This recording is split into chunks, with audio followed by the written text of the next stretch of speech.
تم جیت گئے محراب علی شاہ، تم جیت گئے اور میں ہار گئی۔ دیکھ لو تمہاری جیت کا ثبوت میرے ہاتھ میں ہے اور تم یہاں نہیں ہو اپنی جیت کا جشن منانے کے لیے۔ روشانی نے ہاتھ میں پکڑی لیبارٹری کی رپورٹ کو ہوا میں لہرایا اور خالی کمرے کی دیواروں کو مخاطب کر کے چیخی۔ اس کی آواز میں کرب کی کیفیت تھی۔ وہ بیڈ کی عین اسی جگہ بیٹھی تھی جہاں اس رات وہ دونوں ایک ہوئے تھے۔ اس کے آنسو تھمنے کا نام نہیں لے رہے تھے۔ ایک عجیب سی وحشت تھی جو اس کے رگوں پہ بھی سرایت کر گئی تھی۔ وہ رپورٹ کو سینے سے لگا کر دھاڑے مار کر رونے لگی۔ مجھے کیوں چھوڑ گئے محراب؟ میں تمہیں کہاں ڈھونڈوں؟ اب تو تمہارے خون نے مجھے پکارنا شروع کر دیا ہے۔ اب تو واپس آ جاؤ، خدا کے لیے واپس آ جاؤ۔ روشانی کا دل کر رہا تھا کہ وہ اپنا سر دیواروں سے ٹکرا لے۔ یہ خوشی تھی یا غم اسے سمجھ نہیں آ رہا تھا۔ وہ ماں بننے والی تھی، اس شخص کے بچے کی ماں جسے وہ اپنے روح میں اتار چکی تھی، مگر وہ شخص اسے بیچ منجھدار میں چھوڑ کر جا چکا تھا۔ اس نے کانپتے ہاتھوں سے اپنے پیٹ کو چھوا جہاں ایک ننھی سی جان پرورش پا رہی تھی۔ اس کا اپنا خون، محراب کا عکس۔ ایک لمحے کے لیے اسے لگا جیسے محراب کا گرم اور مضبوط ہاتھ اس کے ہاتھ کے اوپر ہے۔ وہ تڑپ کر اٹھی اور ادھر ادھر دیکھنے لگی، مگر وہاں صرف خاموشی تھی اور تنہائی۔ میں تمہیں کبھی معاف نہیں کروں گی محراب، تم نے مجھے سزا دی ہے نا، اب میں تمہیں سزا دوں گی۔ میں تمہیں کبھی نہیں بتاؤں گی کہ تم ایک بچے کے باپ بننے والے ہو۔ تم ترسو گے اپنی اولاد کی ایک جھلک دیکھنے کے لیے۔ وہ خود کلامی کر رہی تھی اور اس کے لہجے میں نفرت اور محبت کی عجیب سی جنگ جاری تھی۔ وہ نفرت کرنا چاہتی تھی مگر اس کے وجود کا ہر حصہ اسی کی طلب کر رہا تھا۔ وہ ابھی اسی کیفیت میں تھی کہ اچانک کمرے کا دروازہ کھلا اور دادی بیگم بھانپتی ہوئی اندر داخل ہوئیں۔ ان کا چہرہ زرد تھا اور وہ سینے پر ہاتھ رکھے ہوئے تھی جیسے سانس لینے میں دشواری ہو رہی ہو۔ روشانی کی حالت دیکھ کر ان کی رہی سے ہی جان بھی نکل گئی۔ میری بچی، دادی نے بمشکل اسے پکارا اور لڑکھڑاتے ہوئے آگے بڑھیں۔ روشانی نے جلدی سے آنسو پونچھے اور دادی کی طرف لپکی۔ دادی کیا ہوا آپ کی طبیعت؟ مگر دادی کے لبوں سے صرف ایک ہچکی نکلی اور وہ وہیں قالین پر ڈھیر ہو گئی۔ ان کی آنکھیں چھت پر جم گئیں اور جسم ساکت ہو گیا۔ روشانی کے حلق سے ایک فلک شگاف چیخ نکلی۔ اس نے دادی کا سر اپنی گود میں رکھ لیا اور دیوانوں کی طرح انہیں جھنجھوڑنے لگی۔ دادی اٹھیں۔ روشانی نے فوراً ایمبولینس کو کال کی، لیکن ہاسپٹل پہنچ کے ڈاکٹر نے کہا کہ یہ تو 20 منٹ پہلے ہی دنیا سے جا چکے ہیں۔ روشانی کے پیروں تلے سے زمین نکل گئی۔ نہیں، ایسا نہیں ہو سکتا۔ دادی مجھے چھوڑ کے نہیں جا سکتی۔ اٹھیں دادی، دیکھیے میں اکیلی ہوں، میں رو رہی ہوں، مجھے آپ کی ضرورت ہے، آپ مجھے چھوڑ کر نہیں جا سکتی۔ خدا کے لیے مجھے چھوڑ کر مت جائیں۔ دادی محراب چلا گیا، آپ مت جائیں، میں مر جاؤں گی دادی۔ مگر دادی جا چکی تھیں۔ سکندر حیات کی آخری نشانی بھی روشانی کے ساتھ چھوڑ گئی تھی۔ شاید وہ اپنی پوتی کی ویران آنکھیں اور اجڑا ہوا سہاگ مزید برداشت کرنے کی تاب نہ لا سکی اور اپنے خالق حقیقی سے جا ملی۔ میت گھر پہنچی تو حویلی میں کوہرام مچا ہوا تھا۔ ملازم رو رہے تھے مگر روشانی پتھر کی مورت بنی دادی کی میت کے سرہانے بیٹھی تھی۔ اس کی آنکھیں خشک تھیں اور وہ ٹکٹکی باندھے دادی کے پرسکون چہرے کو دیکھ رہی تھی۔ اسے لگ رہا تھا کہ اب اس دنیا میں اس کا کوئی نہیں بچا، وہ بالکل اکیلی ہو گئی ہے۔ اسی ہنگامے اور سوگ کے عالم میں حویلی کے پورچ میں ایک مہنگی گاڑی آ کر رکی، جس میں سے روشانی کے والد فاروق اور ان کی دوسری بیوی زرتاشا اور بیٹا نومی نکلے۔ فاروق کے چہرے پر ایک مصنوعی سی اداسی تھی، جبکہ زرتاشا کی آنکھیں حویلی کی شان و شوکت اور پھیلی ہوئی جائیداد کو دیکھ کر لالچ سے چمک رہی تھیں۔ وہ لوگ سیدھے لاؤنج میں آئے جہاں میت رکھی ہوئی تھی۔ فاروق نے آگے بڑھ کر ماں کا چہرہ دیکھا اور ایک ٹھنڈی آہ بھری، جبکہ زرتاشا نے بڑی مہارت سے آنکھوں میں جھوٹے آنسو سجائے اور روشانی کے پاس جا کر بیٹھ گئی۔ ہائے میری بچی، یہ کیا ہو گیا؟ تم تو بالکل اکیلی رہ گئی۔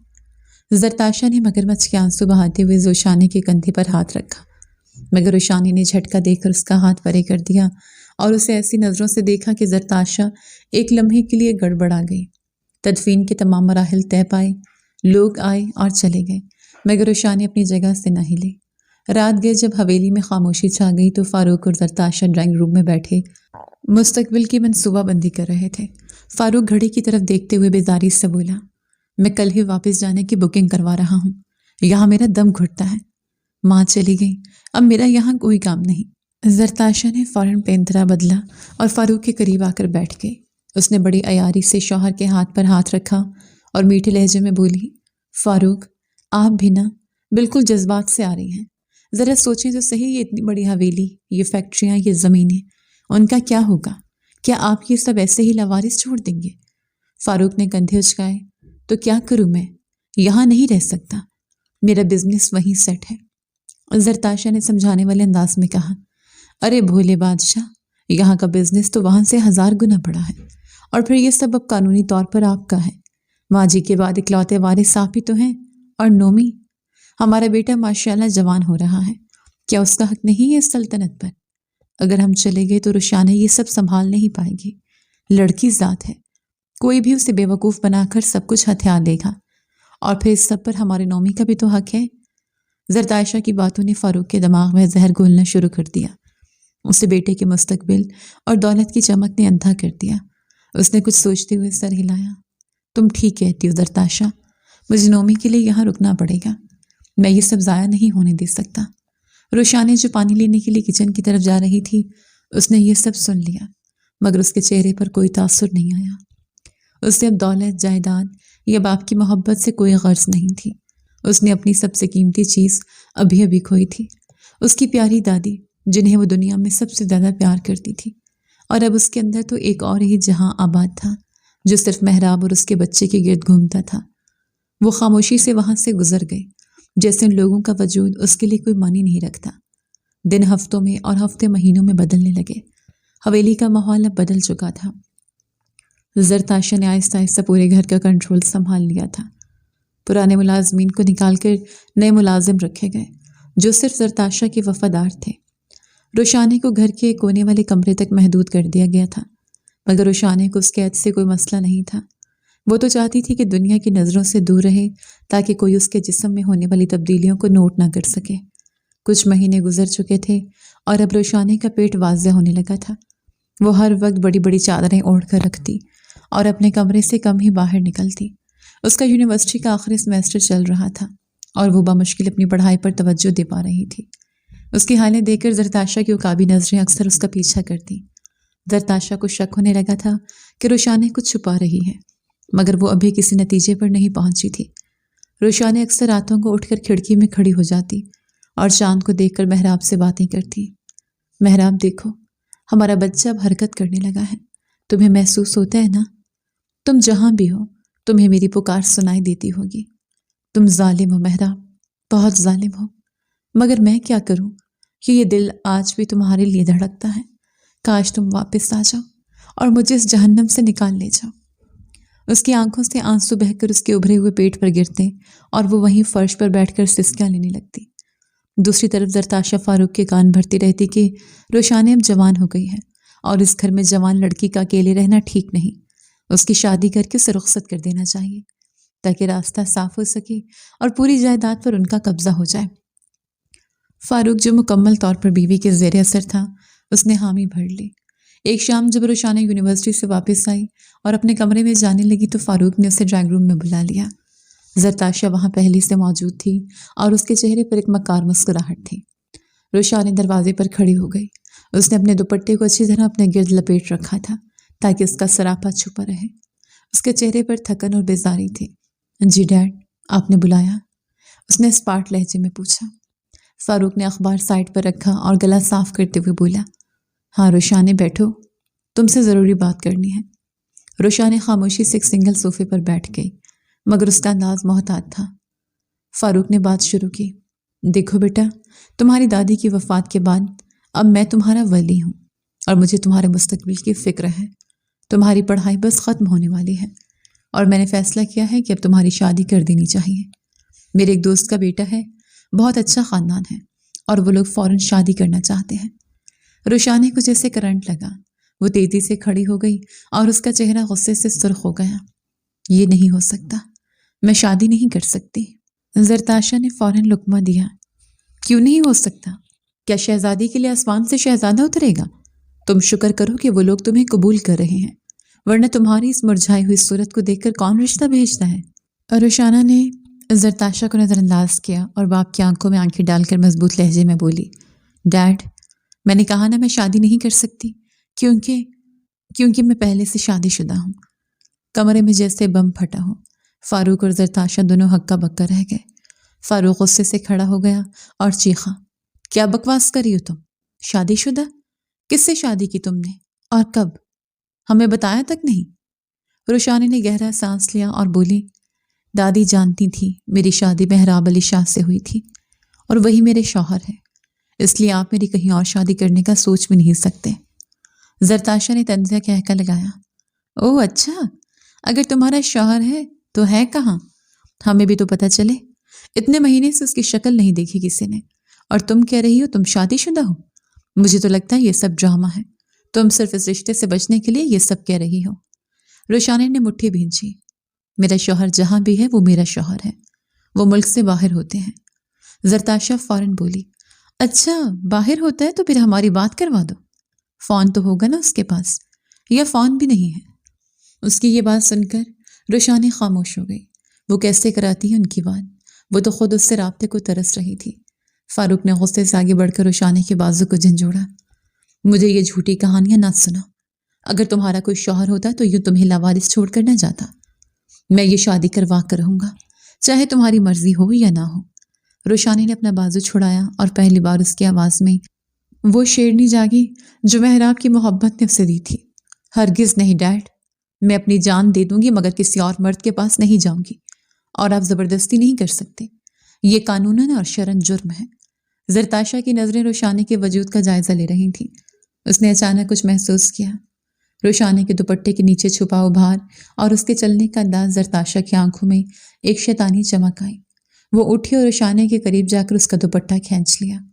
اس سے پہلے کہ روشانی خود کو سنبھالتی، اس کا حاملہ پیٹ سب کے سامنے عیاں ہو گیا۔ فاروق کی آنکھیں حیرت اور صدمے سے پھٹ گئیں، جبکہ زرتاشا نے منہ پر ہاتھ رکھ کر ایک مصنوعی چیخ ماری، ہائے اللہ، فاروق دیکھیں یہ کیا گل کھلا کر آئی ہے، آپ کی بیٹی، یہ تو امید سے ہے اور شوہر کا کوئی پتہ نہیں، یہ کیا بے حیائی ہے۔ فاروق کو جیسے فالج گر گیا ہو، وہ کامتے ہوئے ہاتھوں سے روشانی کی طرف اشارہ کرنے لگا، یہ سب کیا ہے روشانی؟ یہ کس کا گناہ پال رہی ہو تم؟ روشانی نے فوراً دوپٹہ اٹھا کر اوڑھا، جیسے اپنے بچے کو ان کی زہریلی نظروں سے بچا رہی ہو۔ اس کی آنکھوں میں آنسو تھے مگر لہجہ مضبوط تھا۔ یہ گناہ نہیں ہے ڈیڈ، یہ میرے شوہر مہراب کی نشانی ہے، یہ حلال رشتہ ہے، میرا نکاح ہوا تھا اس سے۔ زرتاشا نے فوراً جلدی پر تیل چھڑکا، کون سا نکاح، کیسا نکاح؟ ارے اگر نکاح ہوا ہوتا تو وہ نظر نہ آتا یہاں؟ ضرور تم نے کوئی کالا منہ کیا ہے اور اب نکاح کا نام لگا رہی ہو تاکہ عزت بچ سکے۔ فاروق، یہ لڑکی ہمارے خاندان پر کلنک کا ٹکا ہے، اس نے ہماری ناک کٹوا دی ہے۔ فاروق کا غصہ آسمان کو چھو رہا تھا۔ اس نے آگے بڑھ کر ایک زوردار تھپڑ روشانی کے منہ پر مارا، جس سے وہ لڑکھڑا کر صوفے پر جا گرے۔ بے حیا لڑکی، تم نے میری عزت خاک میں ملا دی، مجھے یقین نہیں آ رہا کہ تم میری بیٹی ہو۔ روشانی نے گال پر ہاتھ رکھا اور درد بھری نظروں سے باپ کو دیکھا۔ ڈیڈ، خدا کے لیے مجھ پر یقین کریں، میں سچ کہہ رہی ہوں، میرا نکاح نامہ میرے پاس ہے، دادی گواہ تھی، آپ ایسا مت کہیں، یہ بچہ آپ کا نواسہ ہے۔ زرتاشا نے فاروق کے کندھے پر ہاتھ رکھا اور زہر خن لہجے میں بولی، فاروق، اب باتوں کا وقت نہیں ہے، یہ خبر باہر نکل گئی تو ہم کہیں منہ دکھانے کے قابل نہیں رہیں گے۔ اس کا صرف ایک ہی حل ہے، یہ بچہ ضائع کروانا ہوگا اور اس کے بعد اس کی فوراً شادی کرنی ہوگی۔ روشانی نے جیسے ہی یہ سنا، وہ زخمی شیرنی کی طرح تڑپ کر اٹھی، خبردار، خبردار، اگر کسی نے میرے بچے کے بارے میں ایسا سوچا بھی تو میں سب کو مار دوں گی اور خود بھی مر جاؤں گی، یہ مہراب کی امانت ہے، میں اسے کچھ نہیں ہونے دوں گی۔ فاروق نے اسے بازو سے پکڑ کر گھسیٹا اور کمرے کی طرف لے گیا۔ تمہیں اب وہی کرنا ہوگا جو میں کہوں گا، تم اس کمرے سے تب تک باہر نہیں نکلو گی جب تک یہ گندگی ختم نہیں ہو جاتی۔ روشانی چیختی رہی، چلاتی رہی، مگر فاروق نے اسے اس کے کمرے میں دھکا دے کر باہر سے کنڈی لگا دی۔ روشانی نے دروازے پر مکے برسائے، ڈیڈ کھولیں، یہ ظلم ہے، میں پولیس کو بلا لوں گی، خدا کا خوف کریں۔ مگر باہر سے صرف زرتاشا کے طنزیہ کہہ کے اور فاروق کے قدموں کی آواز دور جاتی سنائی دی۔ روشانی دروازے کے ساتھ لگ کر زمین پر بیٹھ گئی اور پھوٹ پھوٹ کر رونے لگی۔ اس نے اپنے پیٹ پر ہاتھ رکھا اور سسکتے ہوئے بولی، مت ڈرو میری جان، تمہاری ماں زندہ ہے، میں تمہیں کچھ نہیں ہونے دوں گی، چاہے مجھے اس گھر کو آگ ہی کیوں نہ لگانی پڑے، میں تمہیں بچا لوں گی۔ مہراب تم کہاں ہو؟ دیکھو تمہاری روشانی کس حال میں ہے۔ اگلے 2 دن روشانی پر قیامت بن کر گزرے۔ اسے بھوکا پیاسا کمرے میں بند رکھا گیا، صرف ایک وقت ملازمہ کھانا دینے آتی، تیسرے دن شام کو وہی ملازمہ جو پرانی تھی اور روشانے سے ہمدردی رکھتی تھی کھانا لے کر آئی تو اس نے گھبرائے ہوئے لہجے میں روشانے کے کان میں سرگوشی کی۔ بی بی جی غضب ہو گیا ہے، بڑے صاحب نے ایک ڈاکٹر کو بلایا ہے، وہ رات کو آئے گی اور وہ آپ کو اب بچہ گرانے کا بندوبست کر رہے ہیں۔ بی بی جی وہ زبردستی کریں گے، آپ کچھ کریں، بھاگ جائیں یہاں سے ورنہ وہ اس معصوم کی جان لے لیں گے۔ روشانے کے پیروں تلے زمین نکل گئی، اس کا خون خشک ہو گیا، مگر پھر ممتا کا جذبہ خوف پر غالب آ گیا۔ اس نے ملازمہ کا ہاتھ پکڑا اور التجا کی، خدا کے لیے میری مدد کرو، مجھے یہاں سے نکلوا دو، میں زندگی بھر تمہارے احسان نہیں بھولوں گی، بس مجھے پچھلے دروازے کی چابی لا دو۔ ملازمہ کی آنکھوں میں آنسو آ گئے، اس نے ادھر ادھر دیکھا اور اپنی شلوار کے نیفے سے ایک چابی نکال کر روشانے کی مٹھی میں دبا دی۔ یہ لے بی بی جی، پچھلے گیٹ کی چابی ہے، رات کو جب سب سو جائیں تو نکل جانا، اللہ آپ کی حفاظت کرے۔ رات کے 2 بجے جب حویلی میں سناٹا تھا، روشانی نے دبے پاؤں پچھلا دروازہ کھولا، اس کا دل سینے سے باہر آ رہا تھا۔ اس نے ایک نظر اپنے آبائی گھر کو دیکھا اور پھر اندھیرے میں غائب ہو گئی۔ وہ دیوانوں کی طرح سڑکوں پر بھاگ رہی تھی، اس کا سانس پھول رہا تھا مگر اسے رکنے کا ہوش نہیں تھا، اسے بس اپنے بچے کو بچانا تھا۔ سڑک ویران تھی اور کتوں کے بھونکنے کی آوازیں آ رہی تھیں، وہ بار بار پیچھے مڑ کر دیکھتی کہ کہیں کوئی اس کا پیچھا تو نہیں کر رہا۔ اچانک موڑ کاٹتے ہوئے وہ ایک سخت وجود سے ٹکرائی، اس سے پہلے کہ وہ زمین پر گرتی 2 مضبوط بازو نے اسے تھام لیا۔ روشانی نے خوف سے آنکھیں بند کر لی اور چیخی، مجھے چھوڑ دو، جانے دو مجھے، مگر گرفت ڈھیلی نہیں ہوئی بلکہ اور سخت ہو گئی۔ روشانی نے گھبرا کر آنکھیں کھولی تو سڑک کنارے لگی اسٹریٹ لائٹ کے مدھم روشنی میں اسے وہ چہرہ نظر آیا جسے وہ پچھلے 6 ماہ سے ہر پل ہر لمحہ مانگ رہی تھی۔ اس کی آنکھیں پھٹی کی پھٹی رہ گئی اور سانس حلق میں اٹک گئی۔ سامنے مہراب علی شاہ کھڑا تھا، وہی مہراب جسے وہ گم کر چکی تھی۔ مہراب کی آنکھوں میں بے یقینی اور صدمہ تھا۔ اس نے روشانی کے چہرے کو دیکھا، مہراب کے لبوں سے بس ایک لفظ نکلا، روشانی۔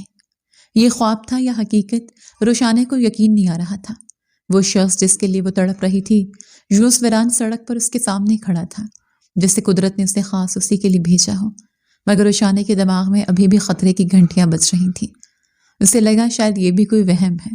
اس نے ایک جھٹکے سے خود کو مہراب کی گرفت سے آزاد کرایا اور پیچھے ہٹی۔ نہیں، تم نہیں ہو سکتے، تم تو چلے گئے تھے، دور رہو مجھ سے۔ اس کا لہجہ ٹوٹا ہوا تھا اور وہ ہذیانی انداز میں بڑبڑا رہی تھی۔ مہراب نے آگے بڑھ کر اسے دوبارہ پکڑنا چاہا مگر روشانی نے اسے سینے پر ہاتھ رکھ کر زور سے دھکا دیا۔ اس کی سانسیں کسی چلتے ہوئے انجن کی طرح تیز تھیں اور آنکھوں میں وحشت کا وہ عالم تھا کہ جیسے وہ کسی بھوت کو دیکھ رہی ہو۔ دور رہو مجھ سے، قریب مت آنا میرے، تم نہیں ہو، یہ میرا وہم ہے۔ روشانی کا لہجہ ہذیانی تھا، وہ لڑکھڑا کر پیچھے ہٹی اور گرتے گرتے بچی۔ تم کہاں تھے جب میں تکلیف میں تھی؟ کہاں تھے جب دادی مجھے چھوڑ کر چلی گئی؟ جب میں بالکل اکیلی تھی تم کہاں تھے مہراب؟ مہراب کا دل جیسے کسی نے مٹھی میں لے کر مسل دیا ہو۔ سامنے کھڑی لڑکی کی حالت دیکھ کر اس کے روح تک کانپ گئی۔ اس نے ایک قدم آگے بڑھایا اور اس بار اس نے نرمی سے نہیں بلکہ ایک جنونی شدت سے روشانی کی کلائی تھامی اور اسے جھٹکے سے اپنے قریب کیا۔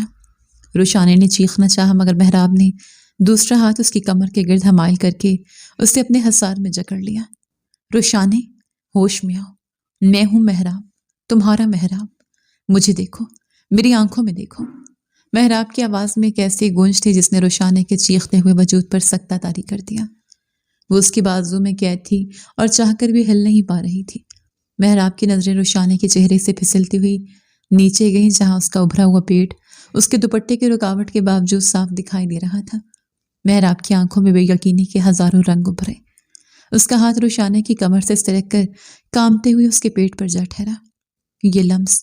یہ وہی لمس تھا جس کے لیے روشانی پچھلے کئی مہینوں سے تڑپ رہی تھی۔ مہراب کی گرم ہتھیلی کا احساس ہوتے ہی روشانی کا سارا غصہ، ساری نفرت ایک لمحے کے لیے پگھل گئی اور وہ بے جان ہو کر اس کے بازوں میں جھول گئی۔ مہراب نے بے یقینی سے پوچھا، یہ کیا ہے روشانی؟ تم امید سے ہو اور مجھے خبر تک نہیں۔ تم اس حالت میں آدھی رات کو سڑک پر کیوں بھاگ رہی ہو؟ بولو روشانی، کیا ہوا ہے؟ مہراب کے سوالوں کی بوچھاڑ تھی مگر روشانی کے لب جیسے سی دیے گئے ہوں۔ وہ بس پھٹی پھٹی نظروں سے اسے دیکھ رہی تھی۔ اس کے جسم میں کپ کپی تاری تھی اور دان بج رہے تھے محراب کو سمجھ آ گئی کہ روشانی اس وقت شدید صدمے اور خوف کی حالت میں ہے۔ اس نے مزید سوال کرنا مناسب نہ سمجھا۔ اس نے روشانی کو پوری شدت سے اپنے سینے میں بھینچ لیا، اتنا قریب کہ دونوں کے دل کی دھڑکنیں ایک ہو گئیں۔ محراب نے اپنا چہرہ اس کے بالوں میں چھپا لیا اور ایک گہری سانس بھری۔ 6 ماہ کی دوری، وہ تڑپ، وہ انتظار، سب کچھ اس ایک لمحے میں سمٹ آیا۔ میں آ گیا ہوں نا، اب سب ٹھیک ہو جائے گا، میں سب ٹھیک کر دوں گا روشانی۔ روشانی نے اپنے لرزتے بازو اٹھائے اور محراب کی قمیض کو مٹھیوں میں جکڑ لیا، جیسے کوئی ڈوبتا وہ تنکے کا سہارا لیتا ہے، اور پھر اس کے سینے پر سر رکھ کر پھوٹ پھوٹ کر رو پڑی۔ وہ سڑک کے بیچوں بیچ کھڑے تھے۔ رات کی تاریکی گواہ تھی کہ 2 بچھڑے ہوئے روح کے ساتھی آج پھر مل گئے تھے۔ محراب نے اسے روتے ہوئے دیکھا تو اس کا اپنا کلیجہ منہ کو آ گیا۔ اس نے روشانی کو بازو میں اٹھا لیا، بالکل ایسے جیسے وہ کانچ کی گڑیا ہو، اور اسے اپنی گاڑی کی طرف لے گیا۔ روشانی نے کوئی مزاحمت نہیں کی، وہ اتنی نڈھال ہو چکی تھی کہ اس میں جلنے کی بھی سکت نہیں تھی۔ محراب نے اسے گاڑی کی اگلی سیٹ پر بٹھایا، سیٹ بیلٹ باندھی اور گاڑی میں بیٹھ کر پانی کی بوتل اس کے لبوں سے لگا دی۔ پیو اسے، تھوڑا سا۔ روشانی نے 2 گھونٹ پانی پیا اور سیٹ کی پشت سر ٹکا کر آنکھیں بند کر لیں۔ اس کے آنسو ابھی بھی رخساروں پر بہہ رہے تھے۔ محراب نے گاڑی سٹارٹ کی اور ایک نظر اس کے معصوم اور دکھوں سے بھرے چہرے پر ڈالی۔ اس کے اندر غصے اور سوالوں کا ایک طوفان ابل رہا تھا۔ وہ جاننا چاہتا تھا کہ آخر کس کی وجہ سے روشانی اس حال میں ہے، مگر فی الحال اس کی ترجیح روشانی کی حفاظت تھی۔ گاڑی شہر کے پوش علاقے کی طرف رواں دواں تھی۔ روشانی نیم غنودگی میں تھی، مگر اس کا ہاتھ محراب کے آستین کو پکڑے ہوئے تھا، جیسے اسے ڈر ہو کہ آنکھ کھلتے ہی یہ خواب ٹوٹ جائے گا۔ کچھ دیر بعد گاڑی ایک خوبصورت اور جدید طرز کے بنے ہوئے گھر کے گیٹ سے اندر داخل ہوئی۔ یہ گھر حویلی جتنا بڑا تو نہیں تھا، مگر انتہائی نفیس اور آرام دہ تھا۔ محراب نے گاڑی روکی اور جلدی سے اتر کر روشانی کی طرف آیا۔ اس نے دوبارہ اسے سہارا دے کر اتارا۔ گھر کا دروازہ کھلا اور سامنے زینب بیگم، محراب کی ماں، کھڑی تھی، جن کی صحت اب ماشاءاللہ قابل رشک تھی۔ چہرے پر رونق تھی اور وہ پرانی بیماری کا نام و نشان مٹ چکا تھا۔ وہ محراب کا انتظار کر رہی تھی، مگر جب انہوں نے محراب کے ساتھ ایک پریشان حال لڑکی کو دیکھا تو چونک گئی۔ محراب، یہ کون ہے بیٹا، اور اس حالت میں؟ زینب بیگم نے فکر مندی سے پوچھا۔ وہ لڑکی کی حالت دیکھ کر گھبرا گئی تھی۔ محراب نے ایک نظر روشانی کو دیکھا جو اب بھی بے سود کھڑی تھی، پھر اس نے شرمندگی سے سر جھکا لیا اور انتہائی دھیمی مگر مضبوط آواز میں بولا، ماں، یہ روشانی ہے، میری بیوی۔ زینب بیگم کو جیسے بجلی کا جھٹکا لگا، ان کی آنکھیں حیرت سے پھیل گئیں۔ بیوی؟ محراب، تم کیا کہہ رہے ہو؟ تم نے شادی کر لی اور مجھے بتایا تک نہیں؟ وہ یقین نہیں کر پا رہی تھی، مگر اگلے ہی لمحے جب ان کی نظر روشانی کے وجود پر اور اس کے ابھرے ہوئے پیٹ پر پڑی تو ایک ماں کی بصیرت نے سب کچھ سمجھ لیا۔ محراب نے سر جھکے اپنی ماں کو سارا قصہ بتایا۔ زینب بیگم بہت نیک دل خاتون تھی۔ سوالوں، شکایتوں اور حیرت کی جگہ فوراً ممتا اور ہمدردی نے لے لی۔ انہوں نے دیکھا کہ لڑکی گرنے والی ہے تو وہ تڑپ کر آگے بڑھی اور روشانی کو تھام لیا۔ ادھر بیٹھو، سنبھالو خود کو۔ روشانی جو شاید ڈر رہی تھی کہ یہ خاتون اسے قبول کریں گی یا نہیں، اس غیر متوقع گرم جوشی اور سہارے پر پھوٹ پھوٹ کر رو پڑی۔ زینب بیگم نے اسے سینے سے لگایا، اس کا ماتھا چوما اور نم آنکھوں سے محراب کو دیکھا۔ میری بچی، میری گڑیا، یہ کیا حالت بنا رکھی ہے تم نے، اور یہ بے وقوف لڑکا تمہیں اس حال میں اکیلا چھوڑ کر آ گیا تھا؟ زینب بیگم نے محراب کی طرف مڑ کر غصے سے دیکھا۔ محراب علی شاہ، مجھے شرم آ رہی ہے تم پر، تم نے اس معصوم جان کو اس حال میں چھوڑ دیا۔ یہ مردانگی ہے تمہاری کہ بیوی کو پیٹ سے چھوڑ کر غائب ہو جاؤ؟ مجھے تو آج پتہ چل رہا ہے کہ تم باپ بننے والے ہو۔ کیا تم نے ایک بار بھی نہیں سوچا کہ اس بچی پر کیا گزر رہی ہوگی؟ محراب خاموش کھڑا سر جھکائے سنتا رہا۔ ماں کی ہر بات سچ تھی، وہ مجرم تھا۔ زینب بیگم نے اسے مزید ڈانٹنے کی بجائے روشانی کا ہاتھ تھاما اور نرمی سے بولی، آؤ بیٹا، اندر آؤ، یہ تمہارا اپنا گھر ہے، میں بھی زندہ ہوں، تمہیں کسی بات کی فکر کرنے کی ضرورت نہیں۔ زینب بیگم اسے لے کر سیدھا محراب کے بیڈ روم میں لے گئیں اور اسے بستر پر لٹایا۔ انہوں نے ملازموں کو آواز دے اور فوراً گرم دودھ اور کچھ کھانے کو منگوایا۔ روشانی خاموشی سے سب دیکھ رہی تھی۔ اسے یقین نہیں آ رہا تھا کہ جو قسمت اسے ٹھوکریں کھلا رہی تھی، اچانک اس پر اتنی مہربان کیسے ہو گئی۔ محراب دروازے کی چوکھٹ پر کھڑا اپنی ماں کو روشانی کی خدمت کرتے دیکھ رہا تھا۔ اس کی آنکھوں میں نمی تیر گئی تھی۔ تھوڑی دیر بعد جب روشانی نے زبردستی تھوڑا سا کھانا کھا لیا اور دوائی لے کر لیٹ گئی تو زینب بیگم کمرے سے باہر آئیں اور محراب کا بازو پکڑ کر اسے لاؤنج میں لے گئی۔ اب بتاؤ محراب، یہ سب کیا ہے؟ تمہیں کس نے حق دیا تھا کہ تم اس لڑکی کی زندگی سے یوں کھیلو؟ محراب نے گہرا سانس لیا اور صوفے پر بیٹھ کر سر ہاتھوں میں گرا لیا۔ اماں، میں نے بہت بڑی غلطی کی۔ میں سمجھا تھا کہ میں اس کے قابل نہیں ہوں۔ دادی کی جائیداد میرے نام ہونے کے بعد مجھے لگا کہ سب سمجھیں گے میں نے دولت کے لیے یہ سب کیا۔ میری انا آڑے آ گئی تھی۔ میں بس اپنی قابلیت ثابت کرنا چاہتا تھا تاکہ جب اس کے سامنے جاؤں تو سر اٹھا کر جا سکوں۔ لیکن مجھے نہیں پتا تھا کہ دادی ہمیں چھوڑ جائیں گی اور روشانی کے ساتھ یہ سب ہوگا۔ میں دادی کی موت سے بے خبر رہا کیونکہ ان دنوں ہم دبئی والی برانچ پر کام کر رہے تھے۔ میں اس وقت 3 مہینے کے لیے مسٹر کمال کے ساتھ دبئی گیا ہوا تھا اور جو واپس آیا تو کام میں اتنا الجھ گیا کہ خبر ہی نہ ملی۔ زینب بیگم نے افسوس سے سر ہلایا۔ بیٹا، انا انسان کو تنہا کر دیتی ہے۔ دیکھو تمہاری اس انا نے اس بچی کو کتنا دکھ دیا ہے۔ وہ امید سے ہے محراب، اس کے اندر تمہارا خون ہے اور تم نے اسے نازک دنوں میں تنہا چھوڑ دیا۔ محراب نے ماں کے گھٹنوں کو چھوا۔ مجھے معاف کر دے اماں، میں قسم کھاتا ہوں اب اسے کبھی تک نہیں دوں گا۔ میں اس کے ہر آنسو کا حساب لوں گا جس نے اسے رلایا ہے۔ ان 6 مہینوں میں محراب کی زندگی بدل چکی تھی۔ جب وہ روشانے کو چھوڑ کر نکلا تھا تو اس کی جیب خالی تھی مگر ارادے مضبوط تھے۔ اسے ایک ملٹی نیشنل کنسٹرکشن فرم میں سپروائزر کی چھوٹی سی جاب ملی تھی۔ وہاں اس کی ملاقات کمپنی کے مالک مسٹر کمال سے ہوئی۔ مسٹر کمال ایک لاوارث اور بوڑھے شخص تھے جن کا دنیا میں کوئی نہیں تھا۔ انہوں نے محراب کی ایمانداری، محنت اور ذہانت دیکھی تو اسے اپنے بیٹے کی طرح سمجھنے لگے۔ ایک پروجیکٹ کے دوران محراب نے کمپنی کو کروڑوں کے نقصان سے بچایا، جس کے بعد مسٹر کمال نے اسے اپنی کمپنی میں پارٹنر بنا لیا اور اسے بڑے پروجیکٹس کا ہیڈ بنا دیا۔ یہ گھر، یہ گاڑی اور یہ بینک بیلنس سب محراب کی اپنی محنت اور مسٹر کمال کی شفقت کا نتیجہ تھا۔ محراب اب وہ غریب لڑکا نہیں تھا جسے کوئی بھی خرید سکتا تھا۔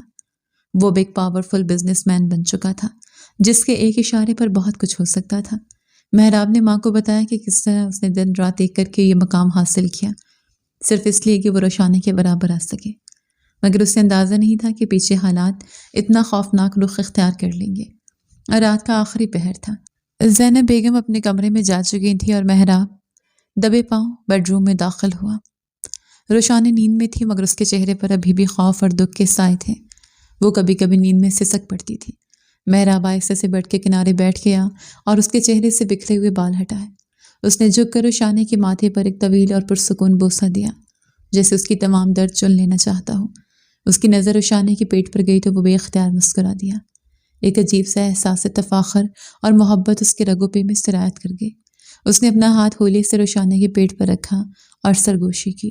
ہیلو چیمپئن، بابا آ گئے ہیں، معاف کر دو مجھے، میں نے تمہیں بہت انتظار کروایا نا، مگر اب بابا کہیں نہیں جائیں گے، اب ہم سب ساتھ رہیں گے۔ روشانی شاید اس کے لمس کو پہچانتی تھی۔ اس نے نیند میں ہی محراب کا ہاتھ پکڑ لیا اور اپنے گال کے نیچے دبا لیا۔ محراب کی آنکھوں سے ایک آنسو ٹوٹ کر روشانی کے ہاتھ پر گرا۔ وہ وہیں بیٹھا اسے دیکھتا رہا۔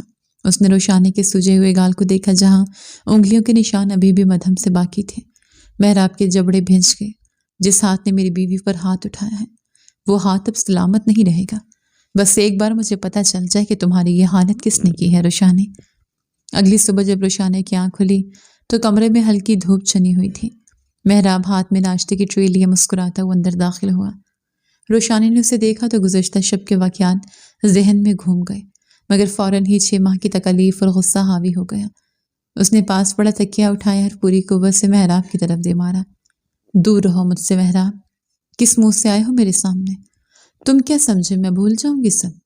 تم نے مجھے اکیلا چھوڑا، مجھے تنہا کیا، میں تمہیں کبھی معاف نہیں کروں گی، کبھی نہیں۔ اس کی آواز میں درد اور غصہ دونوں تھے۔ محراب نے تکیہ پکڑ کر ایک طرف رکھا اور خاموشی سے چلتا ہوا بیڈ کے پاس آیا اور پھر روشانی کی حیرت زدہ نظروں کے سامنے وہ وہیں قالین پر اس کے قدموں میں بیٹھ گیا۔ اس نے روشانی کے پاؤں اپنے ہاتھوں میں لیے اور نظریں جھکانے۔ میں جانتا ہوں روشانی، میں معافی کے لائق نہیں ہوں، تم مجھے جو سزا دینا چاہو دے لو، جوتی مار لو، دھکے دے کر نکال دو، مگر مجھے اپنے سے دور مت کرنا۔ میں گناہ گار ہوں تمہارا، دیکھو میں تمہارے قدموں میں بیٹھا ہوں۔ روشانی نے پیر پیچھے کھینچنے چاہے مگر محراب نے مضبوطی سے تھام لیے اور اپنا ماتھا اس کے پیروں پر رکھ دیا۔ روشانی کا دل پگھلنے لگا، اس کی آنکھوں میں آنسو آ گئے۔ محراب نے سر اٹھایا، اس کی اپنی آنکھوں میں بھی نمی تیر رہی تھی۔ اچھا چلو تم کہو تو میں کان پکڑ کر اٹھک بیٹھک کر لیتا ہوں۔ محراب نے واقعی اپنے دونوں کان پکڑ لیے اور بچوں کی طرح معصوم چہرہ بنا کر اسے دیکھا۔ روشانی کے لبوں پر بے اختیار ایک ہلکی سی مسکراہٹ آئی، جسے اس نے فوراً چھپا لیا اور منہ پھیر کر بولی، مجھے نہیں چاہیے تمہاری معافی، چلے جاؤ یہاں سے، پھر سے بھاگ جاؤ جیسے پہلے بھاگ گئے تھے۔ مہراب نے اس کا ہاتھ تھاما اور اسے اپنے سینے پر رکھا۔ اب اگر میں بھاگا تو میری جان نکل جائے گی روشانی، اب میں تمہیں چھوڑ کر کہیں نہیں جاؤں گا، کبھی نہیں، یہ وعدہ ہے مہراب علی شاہ کا۔ روشانی کا ضبط جواب دے گیا۔ وہ جذباتی ہو گئی اور جھک کر مہراب کے سینے پر مکے برسانے لگی۔ جھوٹے، سب جھوٹ، تم بہت برے ہو مہراب، تم نے مجھے بہت رلایا ہے، جا کر تو دکھاؤ اب، میں ٹانگیں توڑ دوں گی تمہاری۔ مہراب نے ہنستے اس کے دونوں ہاتھ تھام لیے، اسے کھینچ کر اپنے گلے لگا لیا۔ روشانی اس کے گلے لگ کر سسک پڑی۔ مہراب نے اسے سینے میں بھینچ لیا اور اس کے بالوں میں انگلیاں پھیرنے لگا۔ بس میری جان، بس، بہت رو لیا تم نے، اب صرف مسکرانا ہے۔ مہراب نے اسے خود سے تھوڑا الگ کیا اور جھک کر اس کے پیٹ پر نرمی سے بوسہ دیا۔ اور اس چھوٹے شاہ کو بھی بہت شکایتیں ہیں اپنے باپ سے، اس کی معافی کیسے ملے گی؟ روشانی شرما کر ہنس پڑ مہراب کے گلے میں بازو ڈال دیے۔ مہراب نے روشنی کا چہرہ اپنے ہاتھوں کے پیالے میں بھرا اور پوچھا کہ اب مجھے بتا کہ کیسے ہوا یہ سب کچھ، تمہارے منہ پر یہ نشان کیسا ہے؟ روشانی کی آنکھوں میں آنسو آ گئے۔ اس نے مہراب کو سب کچھ بتایا کہ دادی کے جانے کے بعد اس کے باپ اور سوتیلی ماں نے اس کے ساتھ کیا کیا۔ مہراب نے روشانی کو تسلی دی، اب میں آ گیا ہوں نا، اب سب ٹھیک کر دوں گا۔ ناشتے کے بعد مہراب نے اسے دوائیاں دیں اور لیٹنے کا اشارہ کیا۔ آرام کرو، مجھے آفس جانا ہے، کچھ ضروری کام نپٹانے ہیں، شام کو جلدی آ جاؤں گا۔ ماں گھر پر ہی ہے، تمہیں کسی چیز کی ضرورت ہو تو انہیں بتا دینا۔ روشانی نے اس کا ہاتھ پکڑ لیا۔ جلدی آنا۔ مہراب نے اس کی پیشانی چومی۔ وعدہ۔ مہراب کمرے سے نکلا تو اس کے چہرے پہ تاثرات بدل گئے۔ نرمی کی جگہ اب سختی اور انتقام نے لے لی۔ اس نے اپنا فون نکالا اور کسی کو کال ملائی۔ Hello, advocate Shirazi? جی میں مہراب علی شاہ بول رہا ہوں، مجھے نواب سکندر حیات کی وصیت کی کاغذات آج ہی چاہیے، اور فاروق حیات کے تمام بینک اکاؤنٹس اور بزنس کی تفصیلات بھی۔ ہاں میں آج ہی کارروائی شروع کرنا چاہتا ہوں، انہیں پتہ چلنا چاہیے کہ حویلی کا اصل مالک واپس آ گیا ہے۔ مہراب نے فون بند کر گاڑی میں بیٹھ گیا۔ اس کی منزل اب حویلی تھی، جہاں حساب چکانے کا وقت آ گیا تھا۔ حویلی میں اس وقت سناٹا تھا۔ فاروق اور زرتاشا ناشتے کی میز پر بیٹھے تھے، مگر دونوں کے چہروں پر ہوائیاں اڑی ہوئی تھیں۔ روشانی کے بھاگ جانے سے وہ خوفزدہ تھے کہ کہیں وہ پولیس کے پاس نہ چلی جائے۔ زرتاشا چڑچڑے پن سے بولی، پتہ نہیں کہاں مر گئی کمبخت، اگر منہ کالا کر کے واپس آئی تو میں اسے گھر میں نہیں گھسنے دوں گی۔ فاروق نے سر پکڑ لیا۔ بس کرو زرتاشا، پہلے ہی مصیبت کم نہیں ہے، اگر اس نے کسی کو بتا دیا کہ ہم اس کا بچہ گرانا چاہتے تھے تو جیل ہو جائے گی۔ اسی وقت گیٹ پر شور ہوا اور ایک بڑی گاڑی کا ہارن بجا۔ فاروق چونک کر کھڑا ہوا۔ یہ کون آ گیا صبح صبح؟ وہ دونوں باہر نکلے تو دیکھا کہ ایک چمچماتی ہوئی لینڈ کروزر پورچ میں آ کر رکی ہے۔ فاروق کی آنکھیں حیرت سے پھیل گئیں۔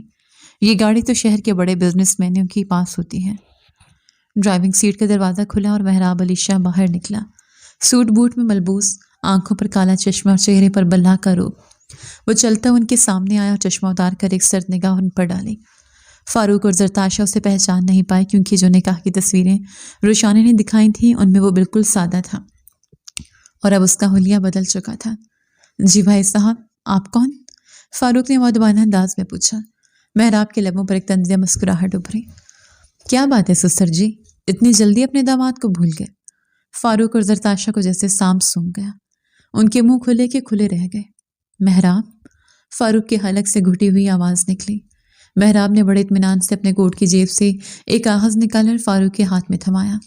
جی ہاں، مہراب علی شاہ، آپ کی بیٹی کا شوہر اور اس حویلی کا قانونی مالک۔ یہ نوٹس ہے، آپ کے پاس صرف 24 گھنٹے ہیں اس گھر کو خالی کرنے کے لیے، ورنہ میرا دوسرا طریقہ آپ کو بالکل پسند نہیں آئے گا۔ زرتاشا غصے سے چیخی، یہ کیا بدتمیزی ہے، یہ ہمارا گھر ہے۔ مہراب نے انگلی اٹھا کر اسے خاموش کرایا۔ آواز نیچی مسز حیات، یہ گھر دادی بیگم نے میرے نام کیا تھا، اور اب میں واپس آ گیا ہوں اپنا حق لینے، اور ہاں، میری بیوی اور بچے کو تکلیف دینے کا جو حساب ہے وہ میں عدالت میں نہیں اپنی عدالت میں لوں گا، تیار رہیے گا۔ مہراب نے چشمہ واپس لگایا اور مڑ کر گاڑی کی طرف بڑھا۔ فاروق اور زرتاشا وہیں بت بنے کھڑے رہ گئے۔ ان کے پیروں تلے سے زمین کھسک چکی تھی۔ شام کے سائے گہرے ہو چکے تھے جب مہراب کی گاڑی گھر کے پورچ میں آ کر رکی۔ وہ سارا دن آفس کی تھکا دینے والی مصروفیت اور پھر اپنے وکیلوں کے ساتھ طویل نشست کے بعد گھر لوٹا تھا۔ مگر اس کے چہرے پر تھکاوٹ کی بجائے ایک عجیب سا سکون اور فتح کا اطمینان تھا۔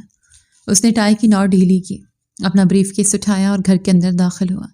گھر میں داخل ہوتی اسے دال اور چاول کی بھینی بھینی خوشبو آئی جو زینب بیگم کچن میں بنا رہی تھی۔ لاؤنج میں ٹی وی کی مدھم آواز آ رہی تھی اور سامنے صوفے پر روشانیں نیم دراز تھی۔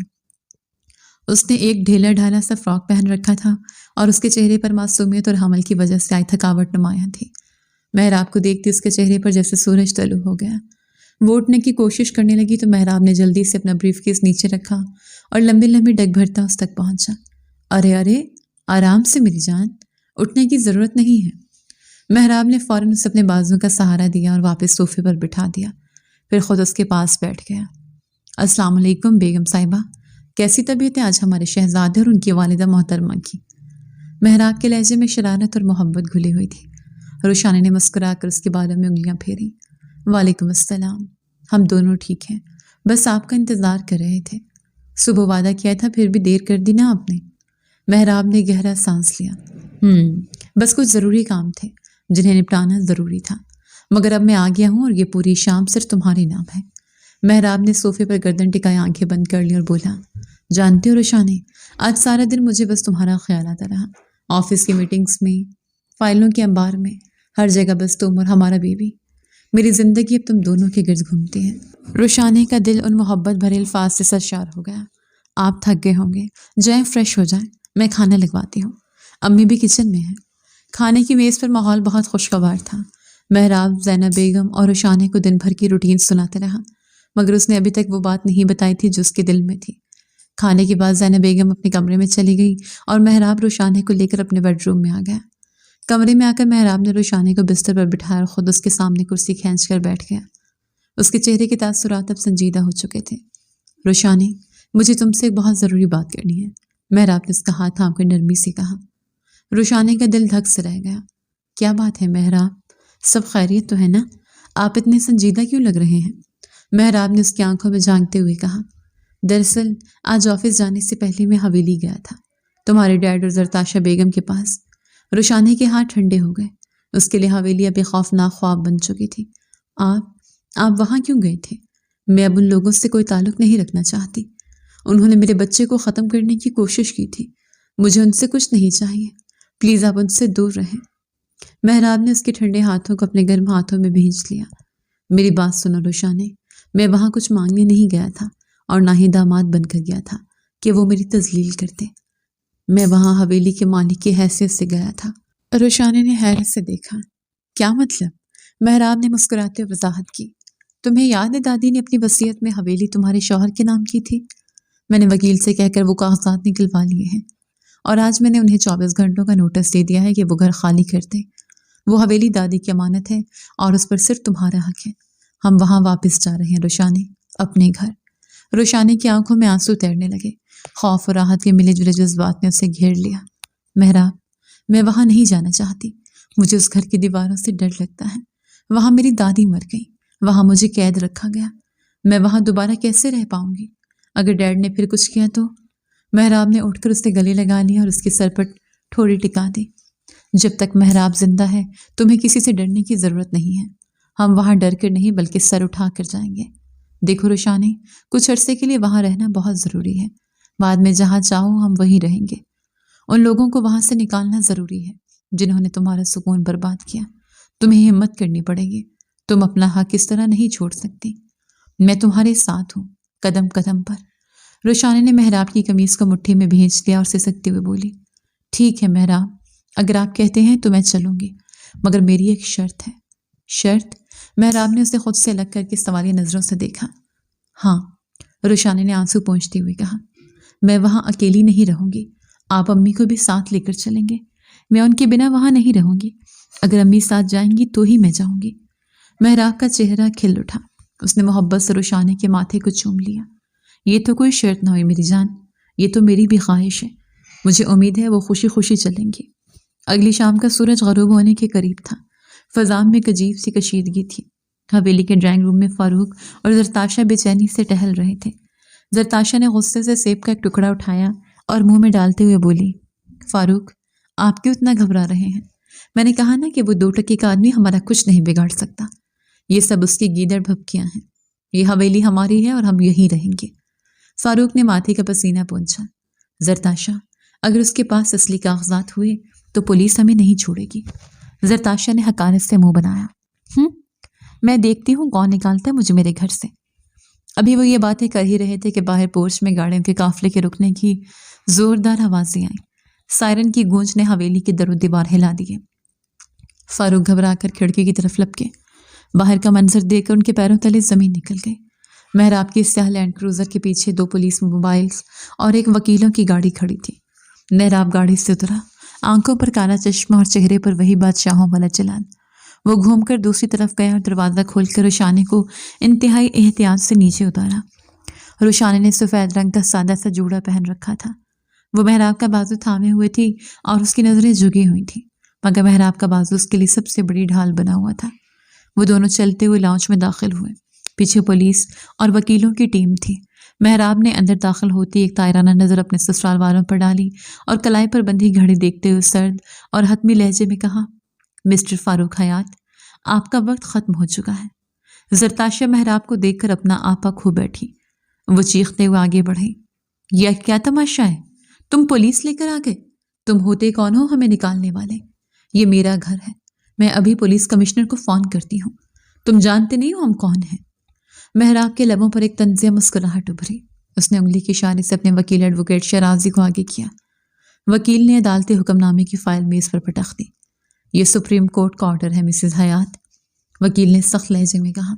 نواب سکندر حیات کی وصیت کے مطابق روشانہ بی بی کے نکاح کے فوراً بعد یہ تمام جائیداد ان کے شوہر یعنی مسٹر محراب علی شاہ کے نام منتقل ہو چکی تھی۔ چونکہ آپ لوگوں نے جائیداد پر ناجائز قبضہ کیا، اس لیے عدالت نے آپ کو فوری طور پر بے دخل کرنے کا حکم دیا ہے۔ اگر آپ نے 5 منٹ کے اندر گھر خالی نہ کیا تو پولیس کو گرفتاری کا حکم دے دیا جائے گا۔ زرتاشا نے جب پولیس والوں کو ہتھکڑیاں نکالتے دیکھا تو اس کی ساری اکڑ نکل گئی۔ اس نے بکھلا کر سیڑھیوں کی طرف منہ کر کے چیخنا شروع کر دیا۔ نومی بیٹا کہاں ہو تم؟ نیچے آؤ، دیکھو یہ غنڈے ہمارے ساتھ کیا کر رہے ہیں۔ تمہاری بہن کا تو خون سفید ہو گیا ہے۔ سیڑھیوں سے دھڑ دھڑ آتے ہوئے نومی نیچے اترا۔ اس کے کانوں میں بڑے بڑے ہیڈ فون تھے اور ہاتھ میں ویڈیو گیم۔ اس کے بال بکھرے ہوئے تھے اور چہرے پر بیزاری تھی۔ یہ فاروق اور زرتاشا کا بگڑا ہوا بیٹا اور روشانے کا ستیلا بھائی تھا۔ What the hell is going on, mom؟ کیوں چیخ رہی ہیں؟ میرا گیم پاس کروا دیا آپ نے، نومی نے لاپرواہی سے کہا اور پھر اس کی نظر محراب پر پڑی۔ یہ کون جوکرز ہے اور یہ پولیس یہاں کیا کر رہی ہے؟ محراب نے روشانے کا ہاتھ چھوڑا اور ایک قدم نومی کی طرف بڑھایا۔ نومی نے محراب کا قد کاٹ اور آنکھوں میں موجود وحشت دیکھی تو وہ لاشعوری طور پر 2 قدم پیچھے ہٹ گیا۔ محراب نے اس کے قریب جا کر اس کی آنکھوں میں آنکھیں ڈال دی اور انتہائی خطرناک دھیمے لہجے میں بولا، سنو بچے، یہ جوکرز تمہیں بتا رہے ہیں کہ تمہاری عیاشی کے دن ختم ہو گئے ہیں۔ یہ گھر اب میرا اور میری بیوی کا ہے۔ اپنا یہ کھلانا اٹھاؤ اور اپنی ممی ڈیڈی کا ہاتھ پکڑ کر یہاں سے نکل جاؤ، ورنہ میں تمہیں وہ گیم کھلاؤں گا کہ تمہاری آنے والی نسلیں بھی یاد رکھیں گی۔ نومی جو صرف ماں باپ کے پیسوں پر اکڑتا تھا، محراب کی حقیقی مردان کے روپ کے سامنے بھیگی بلی بن گیا۔ وہ فوراً اپنی ماں کے پیچھے چھپ گیا۔ فاروق نے محراب سے بات کرنے کی کوشش کی لیکن اس کا فیصلہ اٹل تھا۔ آج مجبوراً انہیں گھر چھوڑنا ہی پڑا۔ جب وہ لوگ چلے گئے تو حویلی میں ایک سکون چھا گیا۔ روشانی صوفے پر گر گئی اور اس کی آنکھوں سے آنسو جاری ہو گئے۔ محراب نے اسے کندھوں سے تھام لیا۔ رو مت میری جان، ظلم کو ایک دن اپنے انجام کو پہنچنا ہی ہوتا ہے۔ روشانی نے محراب کو گلے لگا لیا۔ شکریہ محراب، مجھے میرا حق دلانے کے لیے۔ کچھ ہی دنوں میں زینب بیگم بھی حویلی منتقل ہو گئی اور گھر کی ویرانی رونق میں بدل گئی۔ وقت پڑ لگا کر اڑنے لگا۔ یہ مہینے محراب اور روشانی کی زندگی کے حسین ترین دن تھے۔ محراب نے اپنا زیادہ تر بزنس گھر سے ہی آپریٹ کرنا شروع کر دیا تھا تاکہ وہ روشانی کے پاس رہ سکے۔ حمل کے آخری مہینوں میں روشانی کا وجود بھاری ہو گیا تھا اور وہ اکثر اپنے بڑھتے وزن اور بدلتی جسمانی ساخت کو لے کر پریشان رہتی تھی۔ ایک رات روشانی ڈریسنگ ٹیبل کے سامنے کھڑی اداسی سے اپنے پیٹ کو دیکھ رہی تھی۔ اس نے اپنے چہرے پر پڑنے والی ہلکی سی چھایوں کو چھوا۔ محراب باتھ روم سے نکلا تو اس نے روشانی کو یوں گمسم دیکھا۔ وہ دبے پاؤں پیچھے سے آیا اور روشانی کو اپنی مضبوط باہوں کے حصار میں لے لیا۔ اس نے اپنی ٹھوڑی روشانی کے کندھے پر ٹکا دی اور آئینے میں اس کی آنکھوں میں جھانکا۔ کیا ہوا میری مس ورلڈ، اتنی اداس کیوں ہو؟ محراب نے نرمی سے پوچھا۔ روشانی نے بھری ہوئی آواز میں کہا، محراب دیکھیے میں کتنی عجیب لگ رہی ہوں، میرا وزن کتنا بڑھ گیا ہے، میرے پاؤں سوج گئے ہیں، چہرے پر نشان پڑ گئے ہیں، میں بالکل بدصورت ہو گئی ہوں۔ شاید آپ کو مجھ سے وہ پہلے جیسی محبت نہ رہے۔ محراب نے اسے اپنی طرف گھمایا اور اس کے چہرے کو اپنے ہاتھوں کے پیالے میں بھر لیا۔ اس کی آنکھوں میں عقیدت اور عشق کا ٹھاٹھے مارتا سمندر تھا۔ ارے تم کیا جانو، تم اس وقت کائنات کی سب سے حسین عورت ہو۔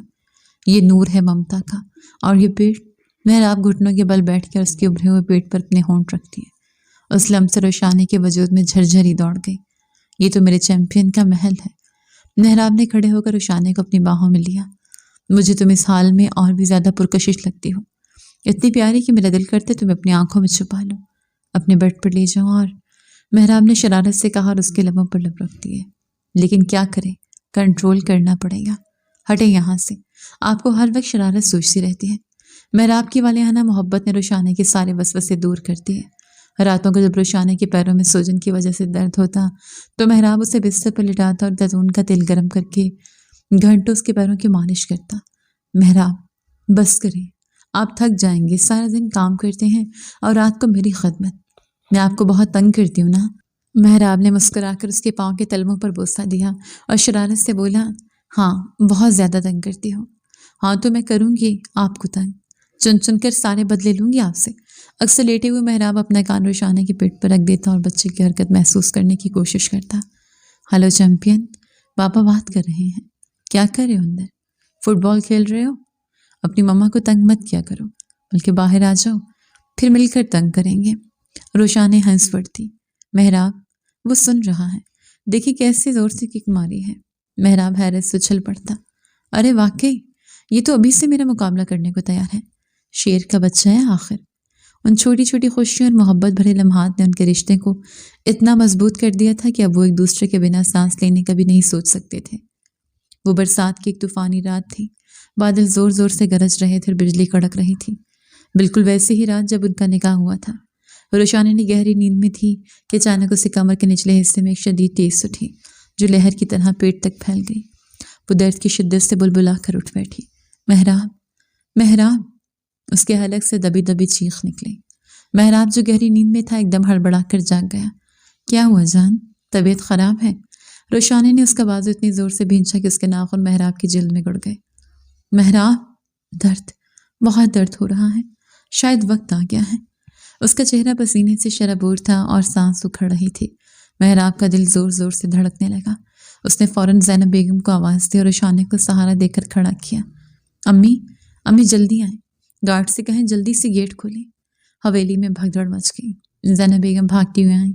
انہوں نے روشانی کو چادر اڑھائی اور محراب نے اسے اپنی مضبوط باہوں میں اٹھا لیا۔ وہ اسے لے کر دیوانہ وار گاڑی کی طرف بھاگا۔ گاڑی میں روشانی پچھلی سیٹ پر زینب بیگم کی گود میں سر رکھے درد سے تڑپ رہی تھی۔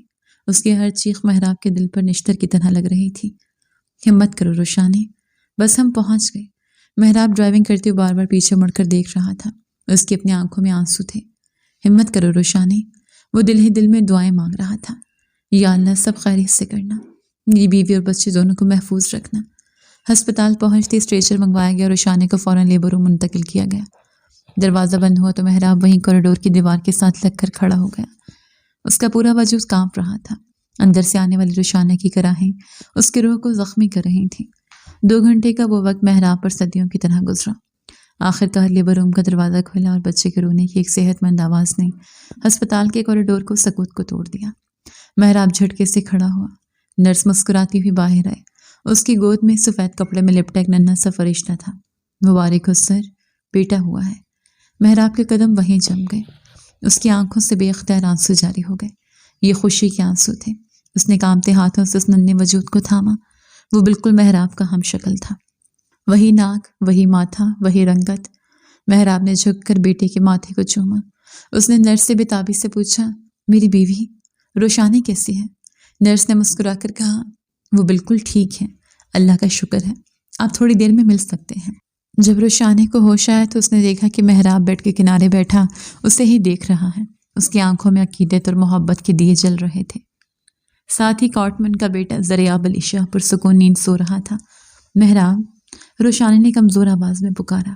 محراب نے فوراً جھک کر اس کا ہاتھ تھام لیا اور اس کی پشت پر ڈھیروں بوسے دیے۔ شکریہ روشانی، تم نے مجھے مکمل کر دیا، میں تمہارا یہ احسان پوری زندگی نہیں اتار سکتا۔ روشانی نے مسکرا کر بیٹی کی طرف دیکھا۔ دیکھا آپ نے، بالکل آپ جیسا ہے، ضدی اور اکڑو۔ دیکھیں ذرا کیسے دیکھ رہا ہے، جیسے غصے میں ہو۔ مہراب ہنس پڑا۔ اچھا، اور آنکھیں؟ آنکھیں تو بالکل تمہاری طرح ہیں، جھیل جیسی گہری۔ مہراب نے بیٹے کو گود میں اٹھایا اور سینے سے لگا لیا۔ باپ اور بیٹی کا منظر اتنا دلکش تھا کہ روشانی چاہتی تھی کہ وقت یہیں تھم جائے۔ خوشیوں کے اس گہوارے میں 2 مہینے کس طرح گزر گئے پتہ بھی نہیں چلا۔ حویلی آج پھر روشنیوں سے نہائی ہوئی تھی۔ ذریعہ کی پیدائش کی خوشی میں ایک بہت بڑی پارٹی رکھی گئی تھی، جس میں شہر کے تمام معززین شریک تھے۔ مہمان جا چکے تھے اور حویلی میں اب رات کا سکون چھا رہا تھا۔ مہراب اپنے بیڈ روم میں داخل ہوا تو اس کی سانسیں تھم گئیں۔ روشانی ڈریسنگ ٹیبل کے سامنے کھڑی اپنے لمبے بالوں کو برش کر رہی تھی۔ اس نے آج سیاہ رنگ کی ریشمی ساڑی پہن رکھی تھی جو اس کے گداز جسم پر قیامت ڈھا رہی تھی۔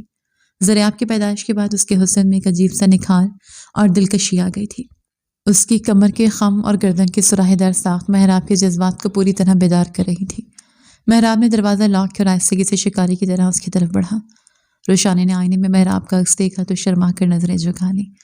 مہراب نے پیچھے سے آ کر اسے اپنی مضبوط باہوں کے حصار میں جکڑ لیا اور اپنی گرم سانسیں اس کی گردن کے نازک حصے پر چھوڑی۔ آج تو ارادہ قتل لگتا ہے بیگم صاحبہ، مہراب نے سرگوشی کی۔ یہ کالا رنگ اور یہ قیامت خیز ادا، کس کو مارنے کا ارادہ ہے؟ روشانی کے جسم میں ایک سنسنی دوڑ گئی۔ اس نے مڑ کر مہراب کے سینے پر ہاتھ رکھا اور اپنی نشیلی آنکھوں سے اسے دیکھا۔ صرف آپ کو مہراب، یہ سب آپ کے لیے ہے۔ میرا یہ سنگھار، یہ سانسیں، یہ دھڑکنیں، سب آپ کی امانت ہے۔ مہراب نے روشانی کو مزید اپنے قریب کیا، اتنا قریب کہ ہوا کا گزر بھی ناممکن ہو گیا۔ ذریعہ کہاں ہے؟ مہراب نے بھاری اور مدہوش لہجے میں پوچھا۔ امی کے پاس ہے، سو گیا ہے، روشانی نے شرما کر جواب دیا اور نظریں جھکا لی۔ مہراب کے لبوں پر ایک شرارتی اور منی خیز مسکراہٹ ابھری۔ تو اس کا مطلب ہے کہ آج کی رات صرف ہماری ہے، کوئی ڈسٹربنس نہیں۔ تو پھر کیوں نہ ہم ذریعہ کی بہن لانے کی کوشش کر لیں؟ اسے کھیلنے کے لیے ایک بہن کی ضرورت ہے۔ روشانی کا چہرہ حیا سے سرخنار ہو گیا۔ اس نے مسکرا کر مہراب کے سینے پر ہلکا سا مکہ مارا اور کروٹ لے کر بھاگنا چاہا۔ آپ باز نہیں آئیں گے، مگر مہراب نے فوراً اس کی کلائی تھام کر اسے واپس کھینچا اور ایک ہی جھٹکے میں اسے اپنی گود میں اٹھا لیا۔ روشانی نے گلے میں باہیں ڈالی اور اپنا چہرہ اس کے سینے میں چھپا لیا۔ بھاگ نہیں سکتی جانے من، آج کوئی بہانہ نہیں چلے گا۔ مہراب اسے لے کر بیڈ کی طرف بڑھا۔ اس نے روشانی کو پھولوں کی طرح بستر پر لٹایا اور خود اس کے اوپر جھک گیا۔ کمرے کی مدھم روشنی میں دونوں کے چہرے دمک رہے تھے۔ مہراب نے اپنی انگلیوں سے روشانی کے چہرے کا طواف کیا، ماتھے سے لے کر لبوں تک اور پھر گردن تک۔ میں تم سے بہت محبت کرتا ہوں روشانی، اتنے کے الفاظ بیان نہیں کر سکتے۔ میں بھی آپ سے بہت محبت کرتی ہوں مہراب۔ اس سے پہلے کہ روشانی مزید کچھ کہتی، مہراب نے اس کے لبوں کو اپنی گرفت میں لے لیا۔ یہ بوسہ نرم نہیں تھا، بلکہ اس میں مہینوں کی شدت تھی۔ روشانی نے اپنی آنکھیں بند کر لیں اور خود کو مکمل طور پر مہراب کے سپرد کر دیا۔ مہراب کے ہاتھ اس کی کمر پر رینگتے ہوئے ساڑی کے بلاؤز کی ڈوریوں تک پہنچ گئے۔ روشانی کی سانسیں تیز ہو گئیں اور اس نے مہراب کو مزید اپنے قریب کھینچ لیا۔ کمرے کا ماحول جذبات کی شدت سے بوجھل ہو چکا تھا۔ مہراب کی محبت آج ایک نئے اور وحشیانہ روپ میں تھی۔ وہ اسے ٹوٹ کر جا رہا تھا۔ اس نے روشانی کی گردن، کندھوں اور سینے پر اپنی محبت کے انمٹ نشان ثبت کیے۔ روشانی کی مدھم سسکیں اور مہراب کی بھاری سانسیں ایک مدھر موسیقی پیدا کر رہی تھیں، اور پھر دونوں وجود ایک دوسرے میں ایسے تحلیل ہوئے جیسے سمندر میں لہریں۔ محبت کا یہ کھیل صبح تک جاری رہا، جہاں نہ کوئی شکوہ تھا نہ شکایت، صرف 2 جسم اور ایک جان کا ملن تھا۔ مہراب نے اپنی محبت سے روشانی کو یقین دلا دیا تھا کہ اب وہ صرف اسی کا ہے، اور یہ رات ان کی محبت کی نئی شروعات تھی۔